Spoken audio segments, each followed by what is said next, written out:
Welcome to the Baseface Network.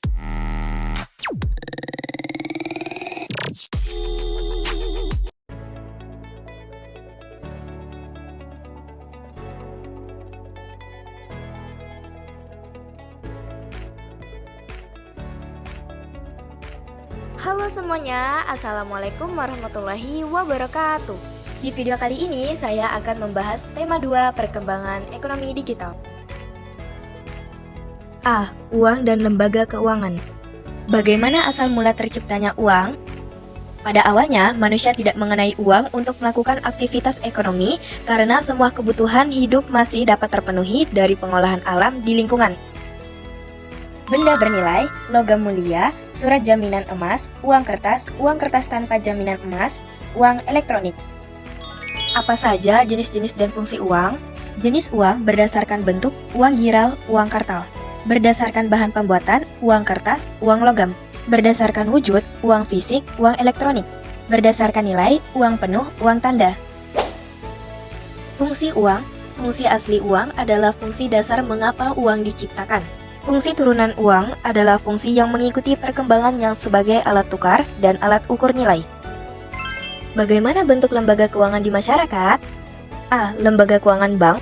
Bank adalah badan usaha yang menghimpun dana dari masyarakat dalam bentuk simpanan dan menyalurkan kepada masyarakat dalam bentuk kredit. B. Jenis-jenis bank di Indonesia. Bank berdasarkan fungsinya ada bank sentral, bank umum, bank perkreditan rakyat. Bank berdasarkan bentuk operasionalnya, ada bank konvensional dan bank syariah. Bank berdasarkan kepemilikannya, ada bank pemerintah, bank swasta nasional, dan bank asing. Lembaga keuangan bukan bank (LKBB) merupakan sebuah badan yang melakukan kegiatan dalam hal keuangan, baik secara langsung maupun tidak langsung. LKBB di Indonesia ada perusahaan sewa guna, perusahaan asuransi, koperasi, pegadaian, perusahaan dana pensiun, dan pasar modal. B. Interaksi masyarakat abad ke-21. Apa yang dimaksud dengan masyarakat jaringan atau network society? Konsep masyarakat jaringan atau network society muncul seiring dengan semakin berkembangnya teknologi informasi di dunia. Bagaimana menerapkan prinsip interaksi yang tepat di dunia digital? 3 prinsip yang harus menjadi pilar atau fondasi bagi interaksi masyarakat di dunia digital. Respect yaitu menghargai. Interaksi masyarakat di dunia digital harus berpegang pada prinsip saling menghargai. Educate yaitu terdidik. Setiap orang yang menggunakan internet harus memiliki pemahaman yang baik terkait apa yang sedang dilakukannya. Protect yaitu perlindungan. Di dunia digital, kita harus bisa saling menjaga keamanan agar tidak terjebak ke dalam kejahatan virtual. C. Perkembangan transaksi ekonomi di era digital. Bagaimana dampak kemajuan teknologi terhadap aktivitas perdagangan?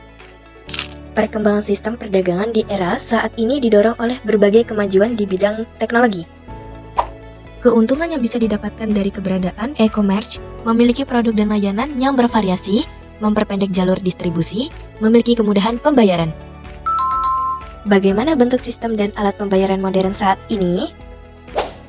A. Sistem pembayaran. Sistem pembayaran adalah cara melakukan pembayaran atas suatu transaksi. Oleh karenanya, sistem pembayaran bisa beragam. B. Alat pembayaran modern. Berikut alat pembayaran non-tunai berupa uang giral yang populer digunakan oleh masyarakat: cek, giro, kartu kredit, kartu debit. B. Literasi finansial. Apa itu literasi finansial? Literasi finansial adalah kemampuan dalam memahami dan menerapkan pengetahuan mengenai pengelolaan keuangan dalam kehidupan sehari-hari.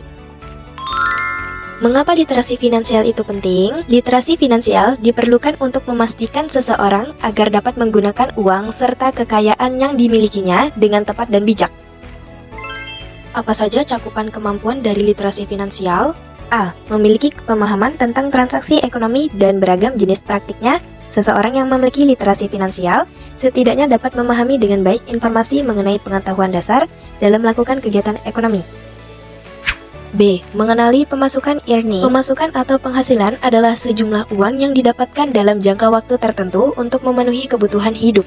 C. Mengelola pengeluaran spending. Kemampuan yang diperlukan selanjutnya adalah mengelola pengeluaran dengan cara membuat anggaran belanja.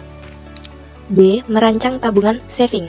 Sisa dari selisih antara pemasukan dan pengeluaran kebutuhan primer dapat kita alokasikan untuk keperluan lain seperti tabungan, asuransi, dan investasi. E. Merancang alokasi berbagai sharing. Mengalokasikan uang untuk berbagai bisa menjadi pilihan dalam mengelola pengeluaran. F.